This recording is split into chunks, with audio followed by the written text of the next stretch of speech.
Hello sir अभी तक slide load नहीं हुई, लेकिन वो शायद नेट का थोड़ा सा इशू है इस वजह से। मैं दोबारा ट्राई करता हूँ।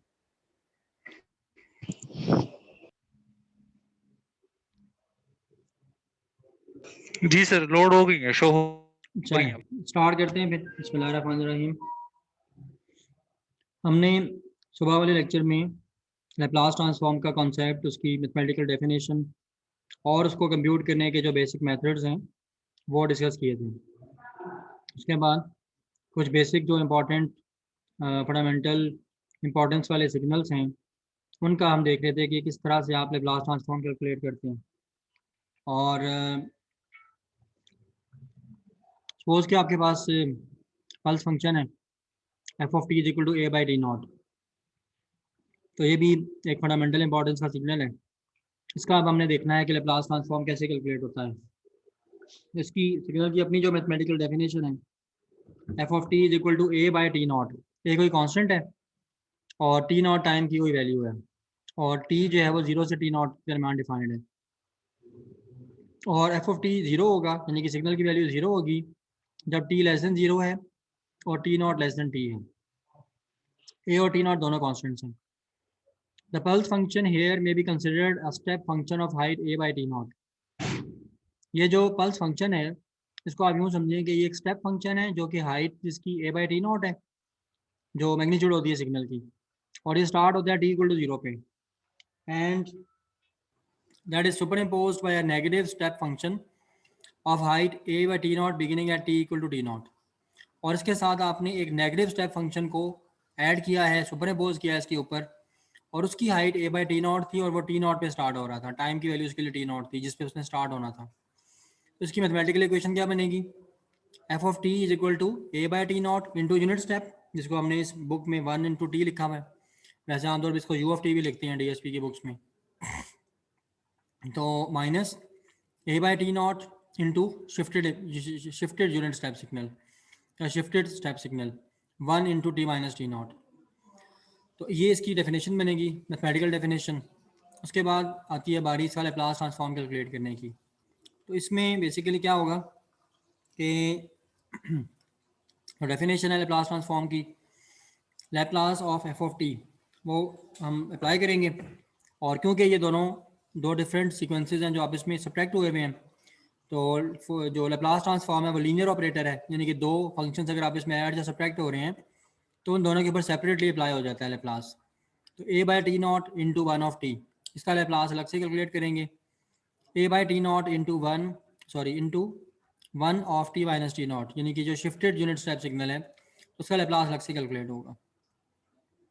वन ऑफ टी, ये बेसिकली जब आप इसके ऊपर वो इंटीग्रल अप्लाई करेंगे अपना लैप्लास ट्रांसफॉर्म वाला, तो वन ऑफ टी यानी कि यूनिट स्टेप, इसकी तो वैल्यू 1 होती है, तो 1 का इंटीग्रल जो है वो क्या आ जाएगा टी, और उसमें आप जब लिमिट्स पुट करेंगे ई raise to power minus S T में 0 एंड इन्फिनिटी, तो फाइनल आंसर आपको 1 मिल जाएगा। तो आपका जो रिजल्ट है वो आ जाएगा, 1 बाई एस मिल जाएगा। तो A by T not into s, ये आपका ट्रांसफॉर्म बन जाएगा, Laplace transform for this value A by T not into 1 t. उसके बाद लैप्लास ट्रांसफॉर्म है A by T not into shifted impulse का, शिफ्टेड स्टेप का टी माइनस टी नॉट, और जितना शिफ्ट है वो राइट साइड पे आपने शिफ्ट किया हुआ है सिग्नल को, और जो T not amount of time है उतना शिफ्ट आपने प्रोड्यूस किया है टुवर्ड्स राइट, जिसको टाइम डिले भी कहा जाता है। अब क्या होगा, ए बाई टी नॉट तो कांस्टेंट है, इसको आप सेपरेट लिख देंगे, और बाकी जो अभी आपने देखा है कि 1 ऑफ टी, इसका ट्रांसफॉर्म क्या होता है, एस ट्रांसफॉर्म या लैप्लास ट्रांसफॉर्म, वो होता है 1 बाई एस। लेकिन अब ये सिंपल 1 ऑफ टी नहीं है, सिंपल स्टेप सिग्नल नहीं है या स्टेप फंक्शन, बल्कि डिलेड है। तो लैप्लास ट्रांसफॉर्म की भी हमने प्रॉपर्टीज़ भी देखनी है अगले पोर्शन में लेक्चर की। तो होता कुछ यूँ है दोस्तों कि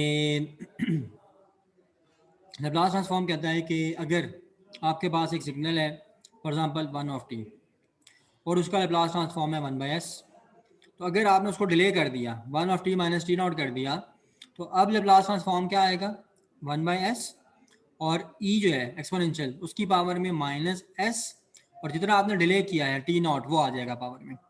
तो ये ट्रांसफॉर्म बन जाएगा A by T not into S.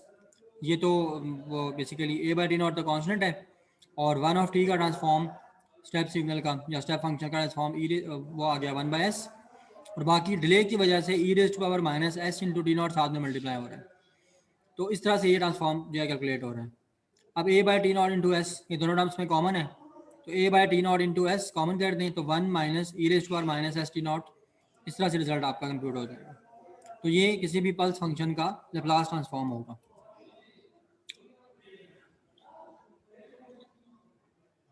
आगे चलते हैं।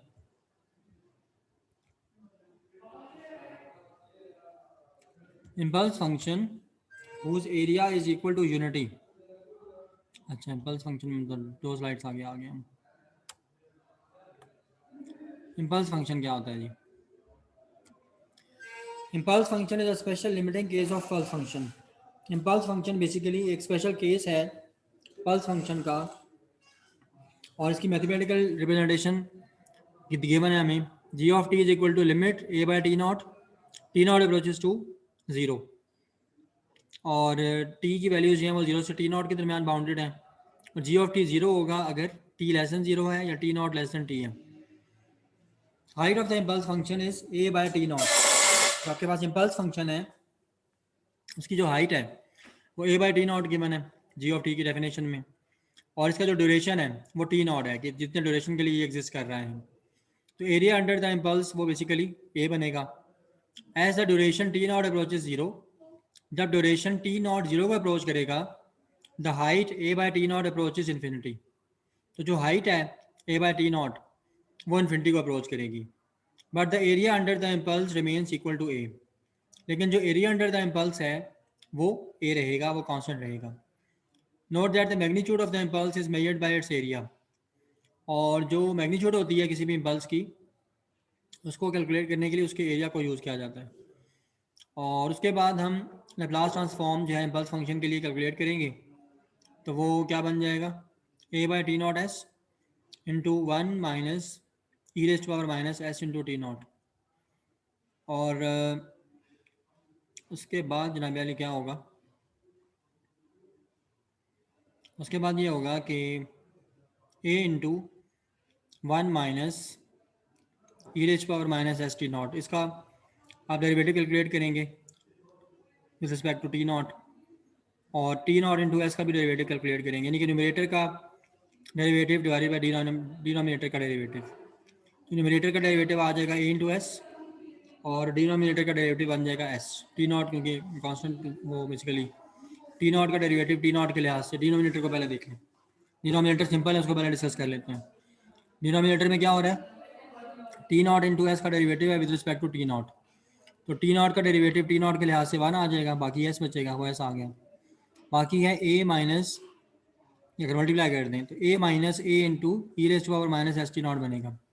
ए का डेरिवेटिव तो जीरो हो जाएगा, ए कांस्टेंट है, बाकी e raise to power minus S T naught, इसका डेरिवेटिव अगर आप रिस्पेक्ट टू टी नॉट ले रहे हैं तो वो क्या बनेगा, e raise to power minus S into T not, और जो उसकी पावर है उसका डेरिवेटिव लेके साथ मल्टीप्लाई करेंगे तो वो बेसिकली ऐसा आ जाएगा। और जब लिमिट पुट करेंगे टी अप्रोचेस टू ज़ीरो, तो ये basically e raise to power minus S T naught है ना, तो ये one by e raise to power positive S T naught हो जाएगा। E raise to power zero one बनेगा, और ये बेसिकली पूरी टर्म वन हो जाएगी, और जस्ट आपके पास ए इंटू एस जो है वो रिजल्ट में आ जाएगा।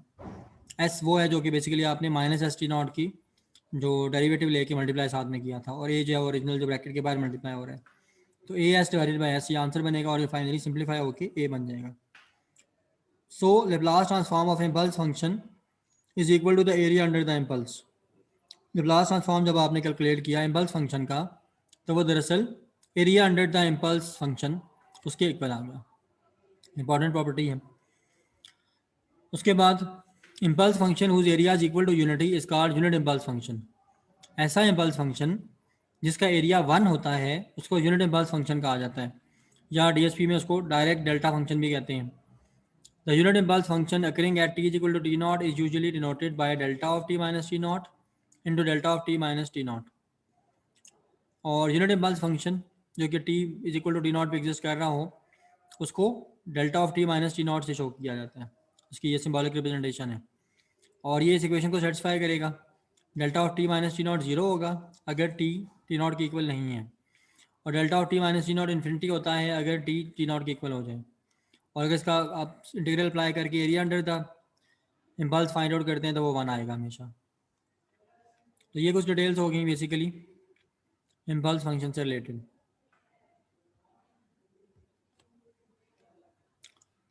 अच्छा, नेक्स्ट हमारी प्रॉपर्टी है multiplication with an exponential. Multiplication of F of T by E raise to power minus alpha T. F of T को आपने अगर मल्टीप्लाई कर दिया E raise to power minus alpha T के साथ, तो फिर लैप्लास ट्रांसफॉर्म कैसे कैलकुलेट होगा और किस तरह से इसकी कंप्यूटेशन आगे बढ़ेगी। लेट के एफ ऑफ टी एक ऐसा फंक्शन है जो कि लैप्लास ट्रांसफॉर्मेबल है, मतलब कि उसका लैप्लास ट्रांसफॉर्म एग्जिस्ट करता है और आप उसको कैलकुलेट भी कर सकते हैं। तो इसका लैप्लास ट्रांसफॉर्म लेट हम उसको एफ ऑफ एस से शो करेंगे, फंक्शन ऑफ एस होगा वो, एस कॉम्प्लेक्स वेरिएबल है। Then the Laplace transform of e raise to power minus alpha T F of T is obtained as. तो फिर calculate कैसे करेंगे ई raise to power minus alpha T into F of T का Laplace transform, Laplace of e raise to power minus alpha T F of T. इसको जब standard definition में डालेंगे तो ये e raise to power minus S t से multiply होगा और इसके ऊपर इंटीग्रल अप्लाई हो जाएगा विद डी टी। अब आप देखिए कि जब इसको हम सॉल्व करेंगे तो e raise to power minus S T और e raise to power minus alpha T, ये दोनों में मतलब बेसिस सेम है, दोनों की बेस ई है, पावर्स आपस में एडअप हो जाएंगी। तो ये बन जाएगा e raise to power minus s plus alpha into t.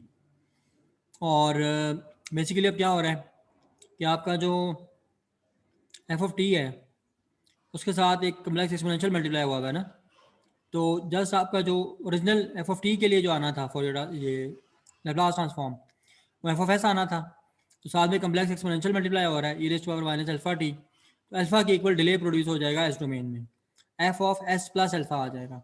और ये एफ ऑफ एस जो है दरअसल उसके साथ प्लस अल्फा लिखने का मीनिंग क्या है कि एफ ऑफ एस जो था वो शिफ्टेड होगा टूवर्ड्स लेफ्ट।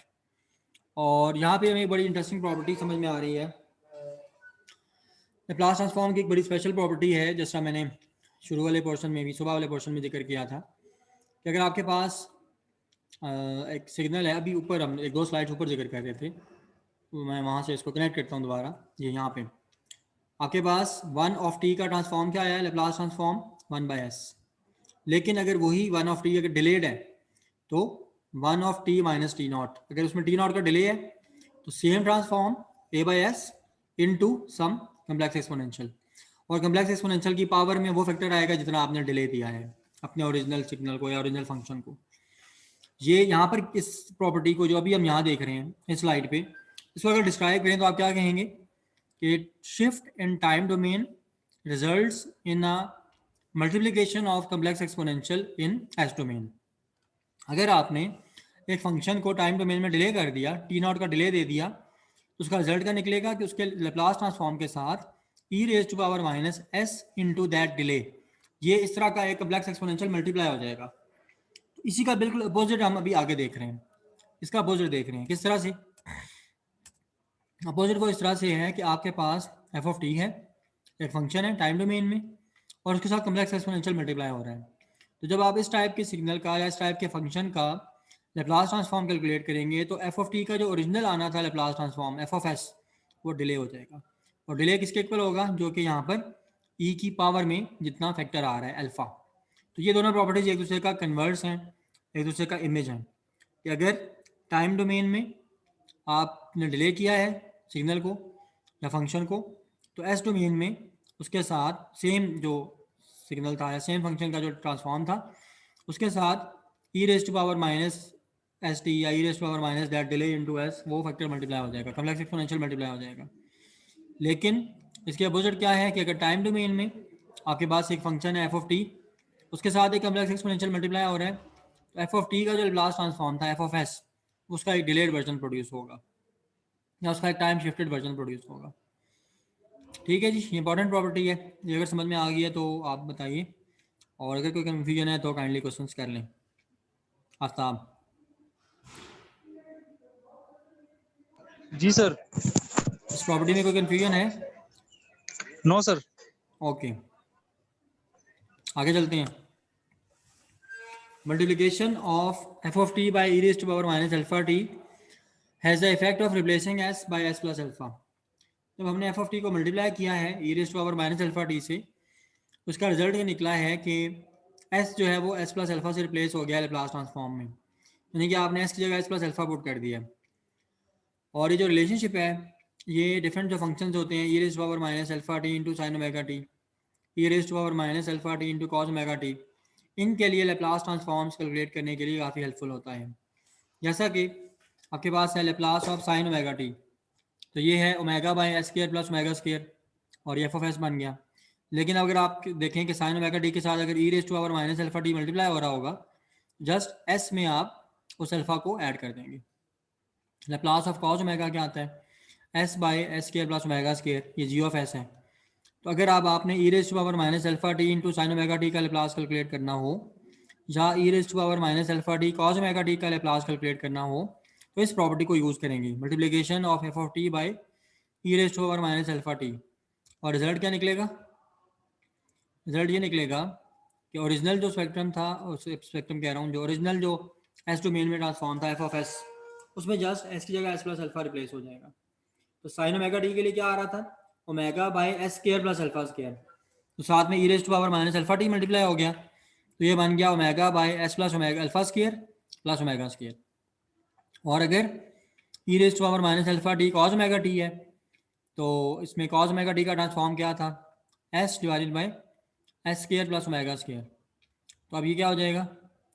एस की जगह एस प्लस अल्फा आ जाएगा, इस अल्फा की वजह से जो कि ई की पावर में है। तो ये बन जाएगा S plus alpha divided by S plus alpha का स्क्वायर प्लस ओमेगा स्क्वायर। तो ये प्रॉपर्टी काफ़ी हेल्पफुल है हमारे लिए, जहाँ किसी भी फंक्शन के साथ आपके पास अगर आपको ओरिजिनल उस फंक्शन का ट्रांसफॉर्म अगर नोन है लेप्लास ट्रांसफॉर्म, और उसके साथ कम्प्लेक्स एक्सपोनेंशियल अगर मल्टीप्लाई हो गया है, या कोई भी सिंपल एक्सपोनेंशियल भी है, रियल एक्सपोनेंशियल भी है अगर, तो जस्ट आप क्या करेंगे कि इस प्रॉपर्टी के मुताबिक उसी एफ ऑफ एस को डिले कर लेंगे, तो आपके पास नए फंक्शन का रिजल्ट आ जाएगा, जहाँ पर कि किसी पुराने एग्जिस्टेंट फंक्शन के साथ आपका कम्प्लेक्स एक्सपोनेंशियल मल्टीप्लाई हो रहा है। अच्छा जी, तो ये तो हमारा जो लेक्चर था, ये स्लाइड्स थी यहाँ मुकम्मल हो गई हैं। अब हम बेसिकली नेक्स्ट जो हमारा पास सेट ऑफ स्लाइड्स है उसको स्टार्ट करते हैं, और अपनी स्टोरी को, कोर्स की जो स्टोरी है उसको आगे बढ़ाते हैं। अच्छा जी,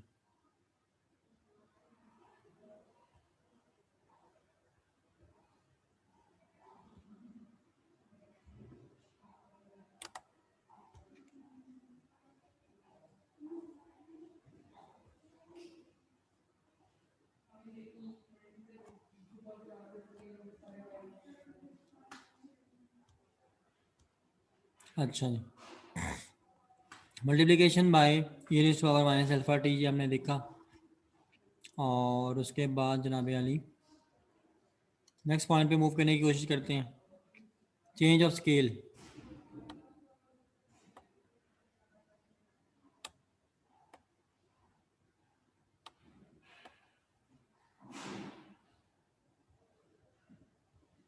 अच्छा,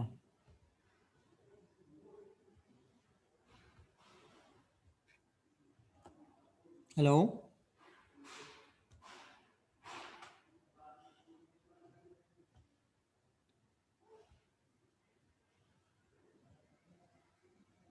हेलो, यस सर। जी सर। आफ्ताब स्लाइड्स नज़र आ रही हैं आपको? जी सर, नजर आ रही है बिल्कुल। क्या लिखा हुआ है सर लेप्लास ट्रांसफॉर्म, आगे? Change of time scale. Okay, मैंने कहा ये ना हो कई दफ़ा ना वो पुरानी स्लाइड्स का इमेज जो है ना वो विजिबल रहता है, तो जी सर। ठीक है, आपको लेटेस्ट स्लाइड्स नज़र आ रही हैं। अब आगे कंटिन्यू करते हैं। जी सर। ठीक है change sir. The time scale in analysing physical systems, it is sometimes desirable to change the time scale or normalize a given time function। कुछ एनालिसिस करते हुए जब हम किसी फिजिकल सिस्टम का एनालिसिस करते हैं, उसको डिटेल में स्टडी करते हैं, उसकी फीचर्स और कैरेक्टरिस्टिक्स फाइंड आउट करना चाह रहे होते हैं, तो कभी कभार हमारी ये रिक्वायरमेंट बन जाती है कि हम टाइम स्केल को चेंज करें।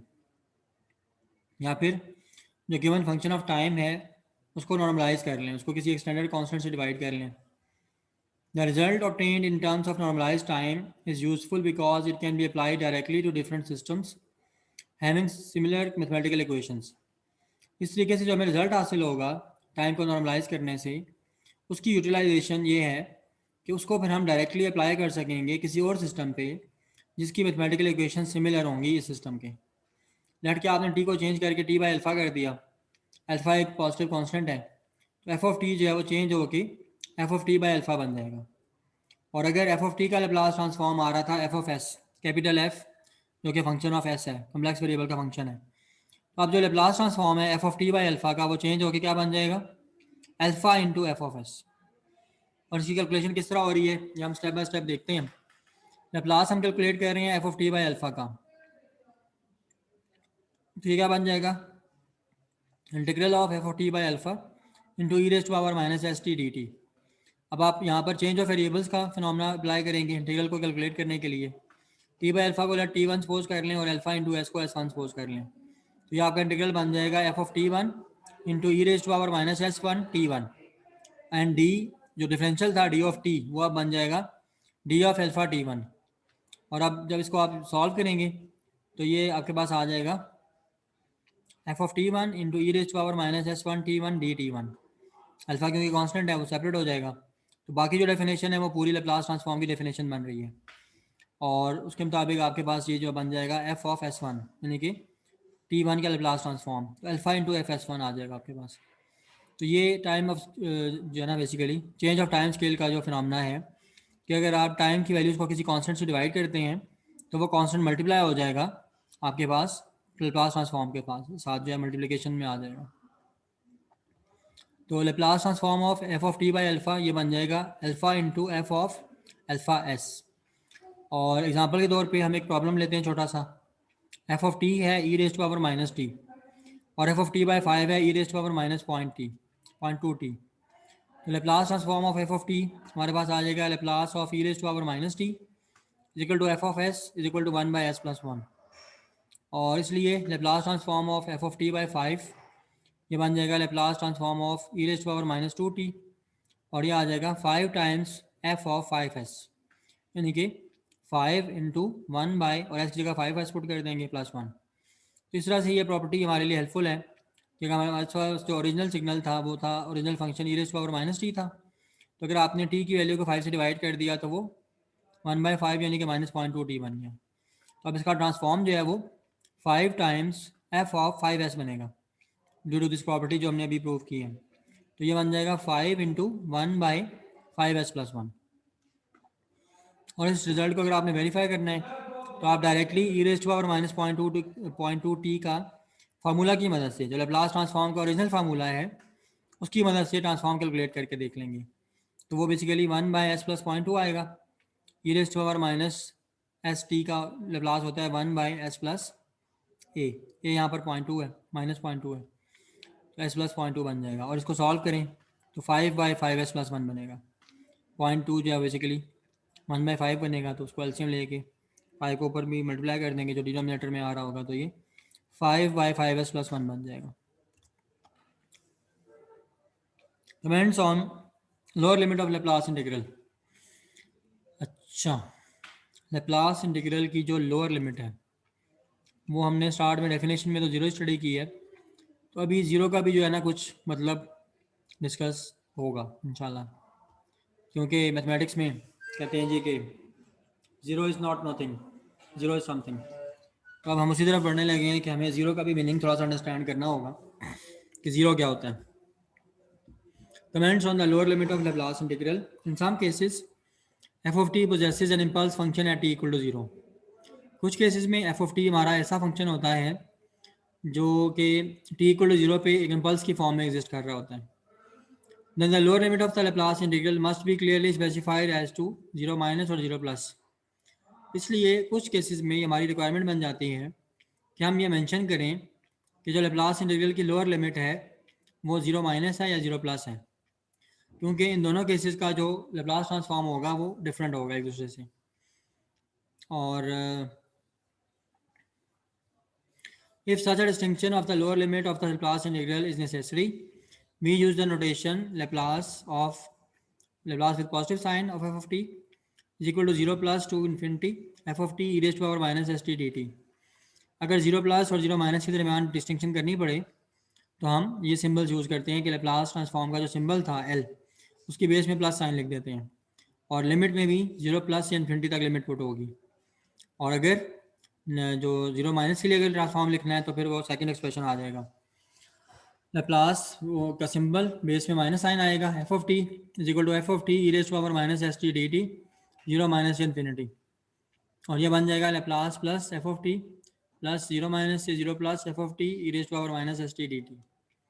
और अगर एफ ऑफ टी एक ऐसा फंक्शन है कि उसमें पल्स फंक्शन आ रहा है टी इक्वल टू 0 पे, तो उसका लिए जो पॉजिटिव 0 वाली साइड से एफ ऑफ टी का लैप्लास लेंगे और नेगेटिव साइड से जो लैप्लास लेंगे एफ ऑफ टी का, ये दोनों आपस में इक्वल नहीं बनेंगे क्योंकि f of t e raise to power minus S t d t ये 0 के इक्वल नहीं बनता। If f of t does not possess an impulse function at T equal to 0, अगर इसकी अपोजिट केस है, अगर एफ ऑफ टी में इम्पल्स फंक्शन नहीं है टी इक्वल टू 0 पे, तो if the function is to be transformed is finite between t equal to 0 minus and t equal to 0 plus, अगर आपका फंक्शन ऐसा है कि उसमें t equal to 0 पे इम्पल्स फंक्शन नहीं एग्जिस्ट कर रहा, इम्पल्स फंक्शन की जो अपनी डेफिनेशन है जो हमने भी स्टडी भी की है, अगर t equal to 0 पे आपका जो फंक्शन है उसमें इम्पल्स फंक्शन नहीं है तो फिर लैप्लास विद पॉजिटिव साइन जो आप एफ ऑफ टी के लिए कैलकुलेट करेंगे 0 प्लस की लिमिट के साथ और जो 0 माइनस की लिमिट के साथ कैलकुलेट करेंगे, ये दोनों आपस में इक्वल होंगे। अच्छा जी, रियल डिफरेंशिएशन थ्योरम। अच्छा, अब हमने कुछ लैप्लास ट्रांसफॉर्म से रिलेटेड थ्योरम्स स्टडी करने हैं। उसमें real differentiation theorem, final value theorem, initial value theorem, real integration theorem और शायद कुछ और भी होंगे जो मैं यहाँ शायद मेंशन नहीं कर सका। तो इन सबको अब हमने डिस्क्राइब करना है और डिस्कस करके अंडरस्टैंड करना है और फिर यूज़ करना है मज़ीद आगे जो हमारे एडवांस टॉपिक्स आएंगे उनमें। तो real differentiation theorem, Laplace transform of the derivative of a function f of t is given by Laplace of d by dt of f of t। अगर आपके पास एक फंक्शन का डेरिवेटिव है और आपको उसका लेप्लास लेना पड़ रहा है, तो f of t का डेरिवेटिव है और ऊपर आप लेप्लास अप्लाई कर रहे हैं, तो उसका रिजल्ट बनेगा s into F of s, यानी कि f of t का जो ओरिजिनल बनना था transform Laplace transform f of s वैसे मल्टीप्लाई होके आ रहा है और साथ माइनस एफ ऑफ 0, फंक्शन की वैल्यू है टाइम इक्वल टू 0, और F of 0 basically F of T की इनिशियल वैल्यू है जिसको हमने टी इक्वल टू 0 के लिए कैलकुलेट किया है। For a given function F of T the values of F of 0 plus and F of 0 minus में बी सेम और डिफरेंट। जो एफ ऑफ टी है उसकी वैल्यूज़ के लिए एफ ऑफ 0 प्लस और एफ ऑफ 0 माइनस ये सेम भी हो सकते हैं और डिफरेंट भी हो सकते हैं। इन दोनों के दरमियान जो डिस्टिंक्शन है वो करना ज़रूरी है जब एफ ऑफ टी डिसकॉन्टीन्यूस हो, कॉन्टीन्यूस ना हो एट टी इक्वल टू 0, क्योंकि उस केस में जो D F by D T है उसमें इम्पल्स आ रही होगी टी इक्वल टू 0 पे। तो फिर हम अपनी जो ओरिजिनल इक्वेशन है, जो रियल डिफरेंशिएशन थ्योरम की जो इक्वेशन है उसको मॉडिफाई करेंगे और हम इस तरह से लिखेंगे s into F of S minus F of 0 plus, अगर 0 प्लस साइन के साथ अगर हम कैलकुलेशन कर रहे हैं, और 0 माइनस के लिए S f S minus F of 0 minus.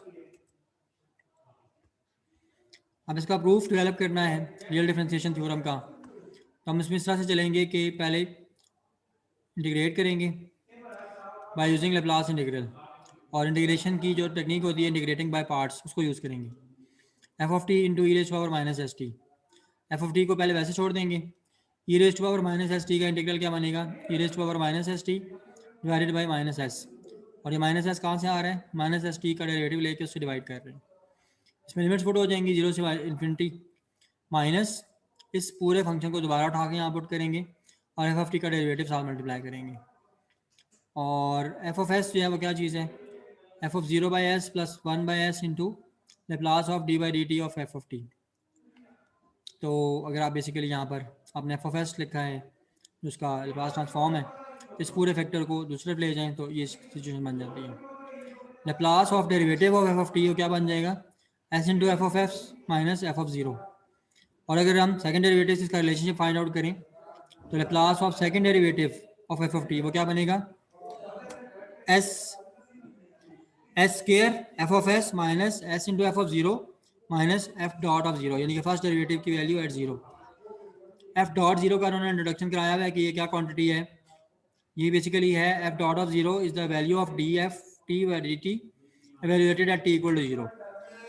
ये बेसिकली एफ ऑफ टी का डेरिवेटिव है जिसकी value T equal to zero पे फाइंड आउट की हुई है। और derivative of F of T को आप डिफाइन कर दें कि वो जी ऑफ टी के इक्वल है, एक डिफरेंट फंक्शन के इक्वल है। तो Laplace for second derivative of F of t वो आ जाएगा Laplace of derivative of g of T, और ये बनेगा S into Laplace of g of T minus g of zero. S into Laplace of d by D T of F of t, ये क्या आ जाएगा s into F of S minus F of zero, तो s जो by लिखा हुआ है वो मल्टीप्लाई हो जाएगा s square f of S minus S into F of zero, और साथ में ये एफ डॉट ऑफ जीरो आ जाएगा।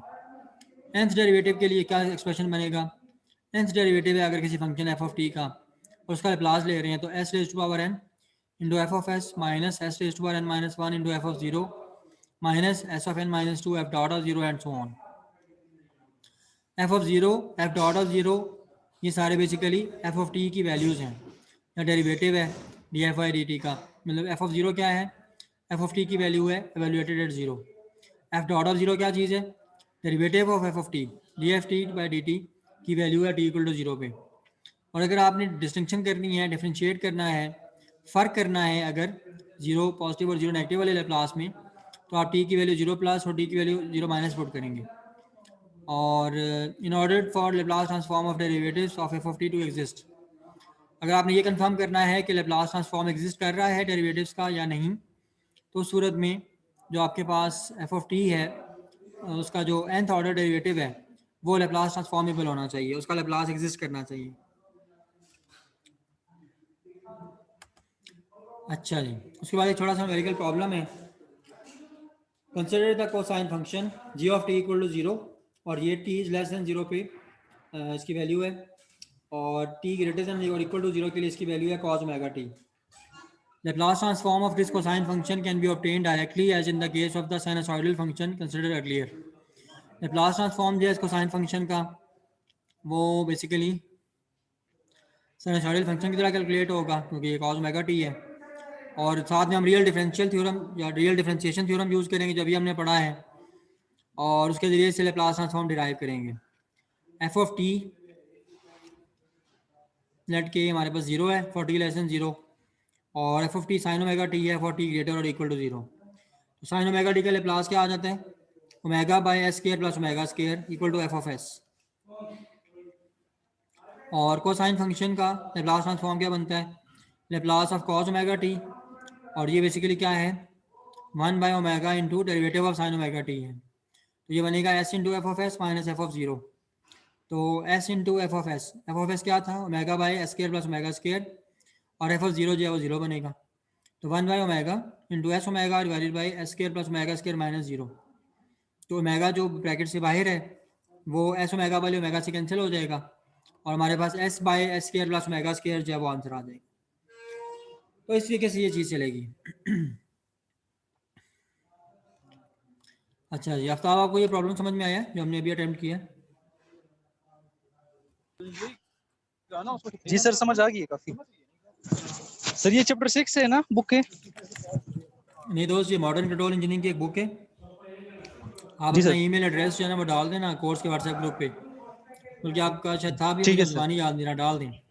तो रात ठीक है को सर, मैं मुझे ना मैसेज कर रात को दूंगा। तकरीबन 10 साढ़े 10 बजे मुझे एसएमएस करके ना व्हाट्सएप पे रिमाइंड भी करवा दीजिएगा, तो उस टाइम पे मैं बैठा ठीक हो हूँगा गया सर। कुछ ना कुछ लेक्चर्स का ही काम देख रहा हूँगा, तो मैं आपको भेज दूंगा बुक जो है मॉडर्न कंट्रोल इंजीनियरिंग बाय ठीक है सर। और ओकाटा इससे बुक का नाम है। ठीक है सर, और इससे पहले जो पढ़ा था तो वो तो वही एडवांस से था ना, हाँ, चैप्टर 10th एडिशन एडविन 14। फेजिक जी, एडवांस इंजीनियरिंग मैथमेटिक्स चैप्टर 13 और 14 उसका हमने किया है अभी तक। ठीक है सर। 13 तो मिड से पहले था, मिड के बाद सिर्फ 14 ही है ना सर, या 13 का भी कुछ पोर्शन है मिड के बाद? वो मैं आपको स्लाइड्स दे दूंगा तो आप देख लीजिएगा, या देख के बता दूंगा, मुझे अभी ज़बानी याद नहीं है। ठीक है सर जी, थैंक यू। ठीक होगी। अच्छा, आगे चलते हैं। नेक्स्ट हमारे पास थ्योरम है final value theorem. Final value theorem basically एक ऐसा कॉन्सेप्ट है जो कि एफ ऑफ टी का जो स्टेडी स्टेट बिहेवियर है उसको रिलेट करेगा S of F of s के बिहेवियर से। और ये थ्योरम सिर्फ उस वक्त अप्लाई होता है जब limit F of T T approaches to infinity exist कर रही हो। और इस लिमिट के एग्जिस्ट करने का क्या मीनिंग है? F of t settles down to a definite value for t approaches to infinity.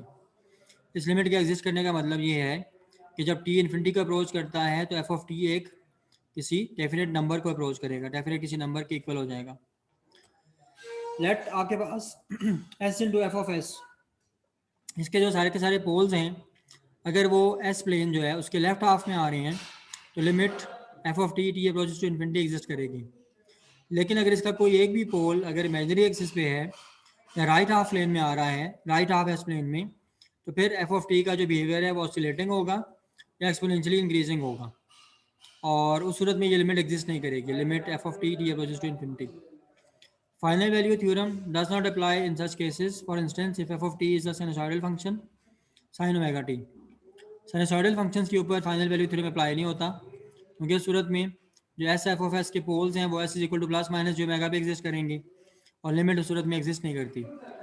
और इसलिए ये थ्योरम जो है वो ऐसे फंक्शंस पे यानी कि साइनसॉइडल फंक्शंस पे अप्लाई नहीं होती। द फाइनल वैल्यू थ्योरम में भी stated as follows. Final value theorem की फिर एक्सप्रेशन क्या बनेगी?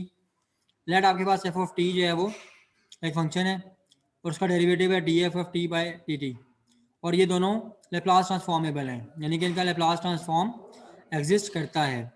F of S, capital F of S जो है ये लेप्लास ट्रांसफॉर्म है एफ ऑफ टी का, और लिमिट भी एग्जिस्ट कर रही है। तो फिर आप स्टेट करते हैं final value theorem that limit F of T T approaches to infinity is equal to limit s f of s s approaches to zero. और इस कॉन्सेप्ट को, इस इक्वेशन को आप फाइनल वैल्यू थ्योरम कहते हैं।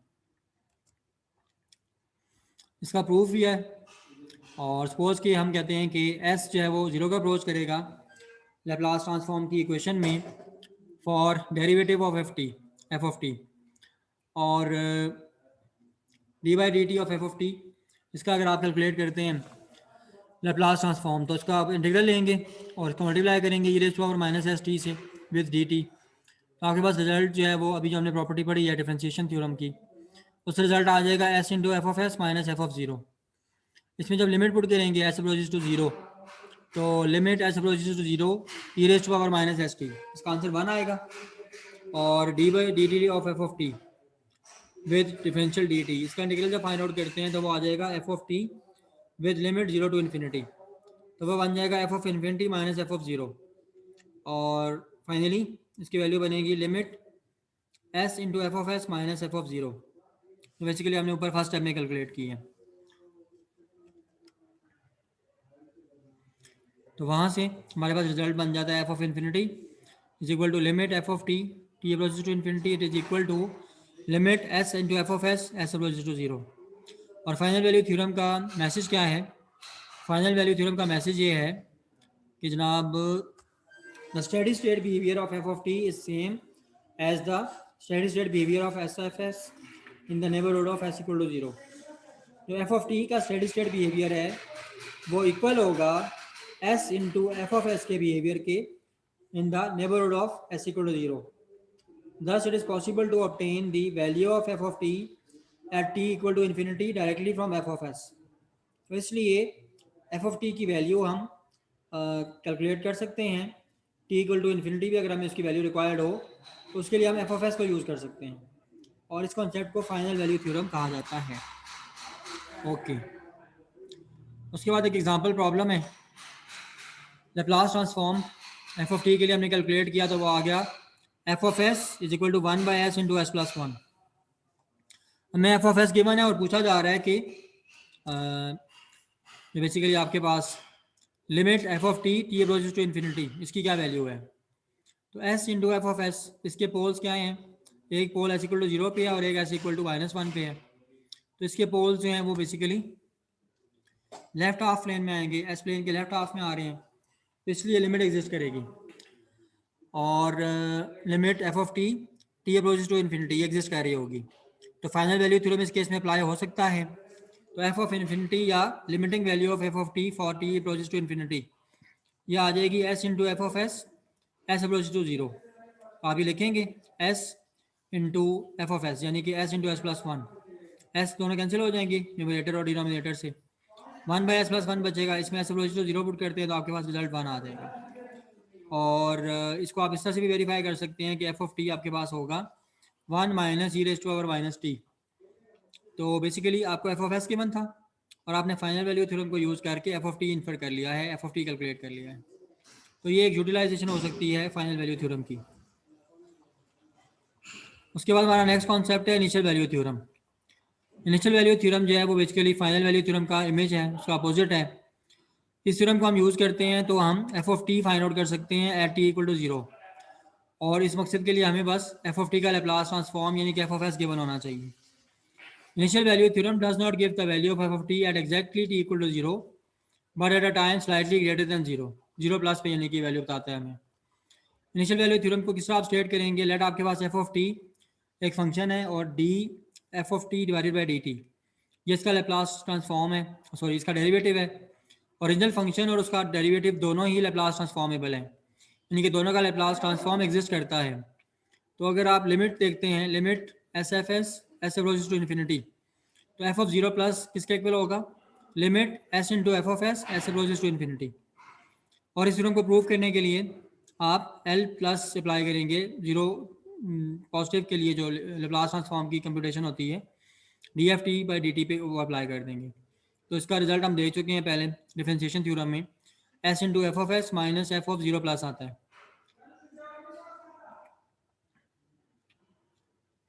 इसका प्रूफ डिस्कस करते हैं। इस थ्योरम को प्रूव करने के लिए हम यूज़ करेंगे इक्वेशन जो कि एल प्लस के लिए हमने डिफाइन की थी, Laplace transform for 0 plus for D F T by D t, और वो इक्वेशन आ रही थी S into F of S minus F of 0 plus. अब हमारे पास जो टाइम इंटरवल है जिसमें कि टी की वैल्यू 0 से प्लस इन्फिनिटी के दरमियान है, उसमें एस अप्रोच करेगा इन्फिनिटी को और e raise to power s to 0 को अप्रोच करेगा। सारी बात है, जब ई की पावर इन्फिनिटी आएगा तो वो 0 को अप्रोच करेगा। और हम इस केस में लैप्लास ट्रांसफॉर्म कैलकुलेट करेंगे फॉर 0 प्लस साइन, और उसके लिए हमारे पास वैल्यू आ जाएगी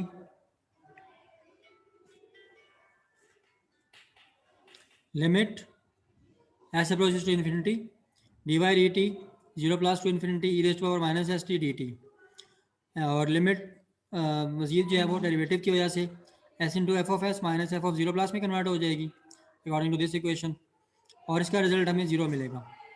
तो इसका मतलब है कि एफ ऑफ 0 प्लस जो है वो दरअसल limiting value of s into F of s s approaches to infinity के इक्वल होगा। इनिशियल वैल्यू थ्योरम को अप्लाई करते हुए हम जो है वो जस्ट पोल्स की लोकेशन पे नहीं देखते, बल्कि इनिशियल वैल्यू थ्योरम जो है वो साइनसॉइडल फंक्शंस के लिए भी अप्लाई हो सकता है। और अच्छा, ये प्रूफ मुकम्मल हो गया।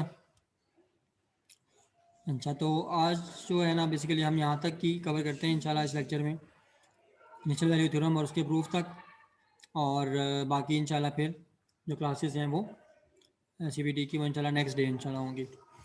तो यहाँ पे वाइंड अप करेंगे। और हेलो आफ्ताब, जी सर। मैं ये कह रहा हूँ कि यहाँ पे वाइंड अप करते हैं लेक्चर, तो बाकी फिर नेक्स्ट लेक्चर्स की डिटेल्स जो है वो मैं आपसे शेयर कर लूँगा ग्रुप पे या फिर वैसे ठीक है सर। तो आप कोशिश करेंगे कि कल ही रखिए नेक्स्ट क्लास। ठीक हो गया सर। और नेक्स्ट लेक्चर जी ठीक हो गया सर, कल इंशाल्लाह रखेंगे सर। अब बाकी तो के लेक्चर्स ऑनलाइन लेने हैं सारे। हाँ, कुछ ऑनलाइन होंगे, कुछ है वो फिर मैं रिकॉर्डिंग बना के डाल दूँगा। लेकिन असल में मसला ये है कि ऑनलाइन लेक्चर्स और जो रिकॉर्डेड लेक्चर्स हैं ना दोनों इक्वल होने चाहिए, तो जितने मैं रिकॉर्डिंग डालूंगा उतने ऑनलाइन क्लासेस भी लेनी होंगी। तो अब मैक्सिमम कोशिश ये ठीक है होगी सर। कि अगले 3 दिनों में जितनी मैक्सिमम क्लासेस हो जाएं, जितना मैक्सिमम जो है ना वो आपका जो है